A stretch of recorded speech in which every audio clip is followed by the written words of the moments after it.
Good morning, SistaFattyCakes. I guess I should say good morning to everybody on YouTube. But this video is actually a response to SistaFattyCakes. I can't believe I'm doing a video because I know I look like crap. I no longer feel like crap. I actually feel a whole lot better. But I want to apologize in advance because I do still have a cough and it sounds a lot worse than it is. So I'm sure it'll interrupt the video at some point.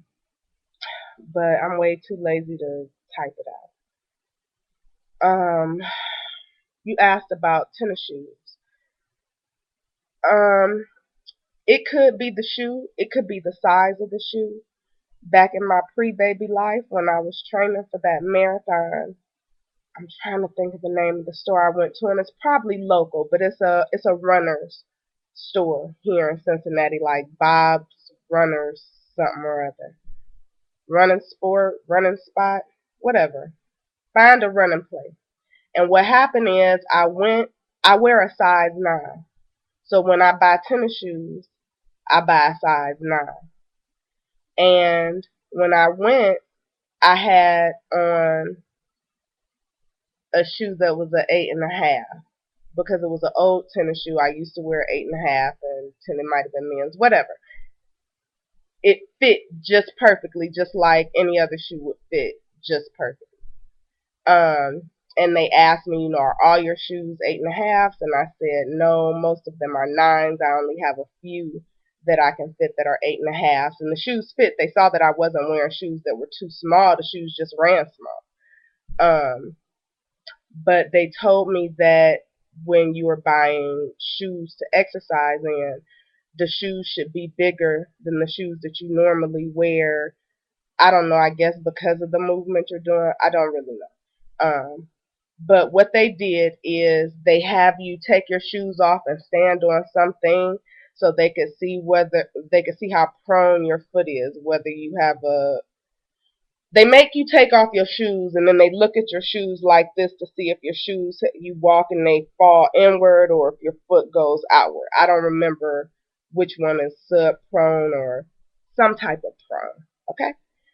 So then after they do that, they have you stand up on something and they look at your feet like the shoes that I bought were expensive, but if I included everything that they did before I even bought the shoe, it was absolutely worth the cost.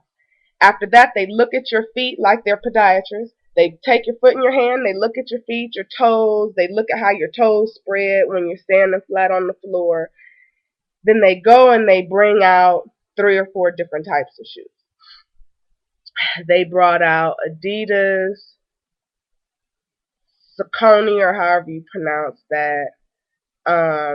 The shoes I ended up getting, which I don't even remember. Oh, Mizuno's or whatever the name of that shoe is. And I think Asics. I forget.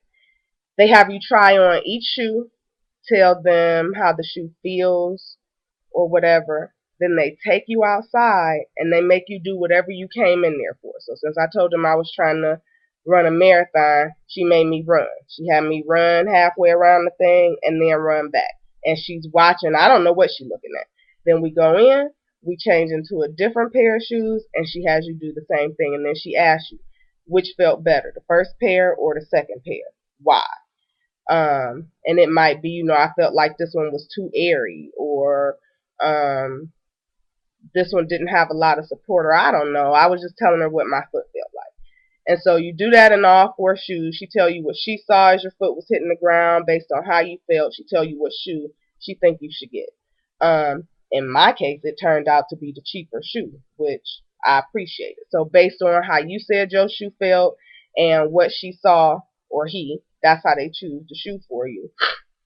And I guess it would be the same for walking shoes. What they told me was when I go walking, I should not wear my running shoes when I go walking. I should buy a shoe that is specifically meant for walking. Because I'm cheap, I wasn't trying to hear that. I paid $126 for them tennis shoes. And I was going to walk, run, and whatever else. Because when I was training for the marathon, I wasn't going to run the whole thing. I was going to walk part and run part. So what was I going to do? take off my shoe in the middle of running to switch it to the walk shoe. No. Now, if all I was doing was walking, which is my plan now, I'll learn how to run another time. I would get a walking shoe. Um, I just never wanted to because honestly, I've never seen a cute walking shoe. I don't like tennis shoes as it is, and walking shoes just look bulky. I don't know any other way to describe it, but I'll probably get a pair because they also to me look like aerobic shoes, and I need a pair of those too. So that's what I learned about shoes. So you might want to actually go to the, not like Foot Locker, but a real shoe place, and tell them what's happening with the back of your shoe, um, or whatever, and see if they can actually fit you for a walking shoe.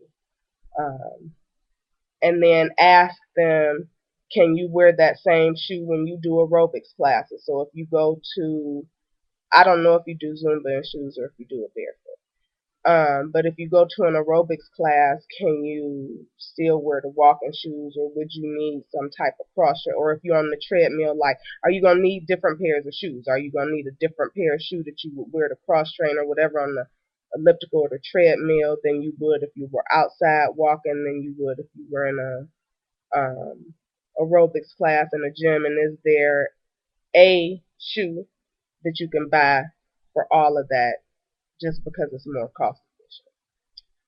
Okay, that's all. I didn't cough. I'm about to cough now, so I'm going to end the video. Good luck with your shoe shopping.